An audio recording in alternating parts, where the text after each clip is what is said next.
Vídeo anterior, tentando entender um pouco da história da economia desse país, a caótica história da economia brasileira, ali por volta de 1926 até 1929, que é o período que eu estou atualmente, do Washington Luiz, era o presidente. Vamos ver quem que era o ministro da Fazenda? Será que era o Getúlio Vargas? Que agora eu me esqueci. Não lembro, rapaz. Vamos lá.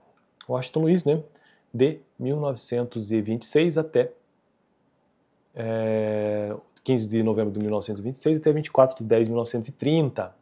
Washington Luiz Pereira de Souza. Nesse período, quem foi o nosso querido ministro da Fazenda? Com esse caos todo aí. Olha só, Getúlio Dornelles Vargas, 15 de 11 de 1926 até 17 de 12 de 1928. Mas hoje no vídeo quero tratar sobre 1929, que foi onde ocorreu também um grande choque. E o ilustríssimo ministro da Fazenda, Francisco Chaves de Oliveira Botelho, 1928 a 1930. Tá? E ainda houve mais um, Agenor de Rúria ainda, Washington Luiz, 24 de 10 de 1930. Não, então, Washington Luiz, Getúlio Vargas e Francisco Chaves de Oliveira Botelho. Vamos lá então para o texto de hoje, um brevíssimo parágrafo apenas para finalizar esse texto sobre o boom e a depressão após o retorno do padrão ouro, ou seja, entre 1930 e 1927 e 1930. O segundo e definitivo choque foi a progressiva deterioração das condições de crédito em Londres, porque tem toda essa questão externa que sempre influencia a economia brasileira, sempre influenciou, principalmente nesse momento. No terceiro trimestre de 1929, que bloqueou definitivamente a alternativa de obtenção de financiamento externo pelo Instituto do Futuro no Futuro Previsível. As autoridades responsáveis pela defesa ainda tentaram desesperadamente obter do Banco do Brasil os recursos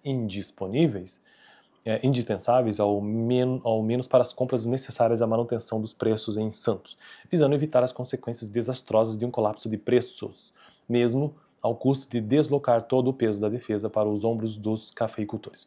O governo federal, entretanto, já enfrentando o acirramento da campanha contra a Aliança Liberal, define como prioritária a manutenção da estabilidade cambial e a conclusão do programa de reforma monetária, permanecendo inarredável de sua dupla posição de recusar-se a autorizar o Banco do Brasil a prover os enormes requisitos de financiamento da defesa e recomendar o aumento das vendas. Em 11 de setembro, aliás, 11 de outubro, esgotam-se os recursos do Instituto e inicia-se o colapso dos preços de café. Então, iniciou-se o colapso dos preços de café em 11 de outubro. No fim do ano, os preços já atingem um terço do valor anteriormente garantido pela defesa e ao longo de 1930. Que terrível foi de 1929 e 1930. A contratação das vendas e a reversão das expectativas nos países consumidores fazem do café um dos casos mais dramáticos da queda de preço entre os produtos primários durante os estágios iniciais da Grande Depressão. A Grande Depressão é a crise econômica americana de 1929. O colapso dos preços do café foi o golpe de misericórdia no equilíbrio do balanço de pagamento. O balanço de pagamento, né, a diferença entre exportação e importação. Mas, em impressionante semelhança com os eventos que antecederam o colapso do padrão ouro diante da guerra, o governo federal agarrou-se teimosamente à manutenção do padrão no pressuposto otimista de que seria possível obter um grande empréstimo de estabilização a curto prazo. O resultado foi aprofundar mais ainda a contração monetária ao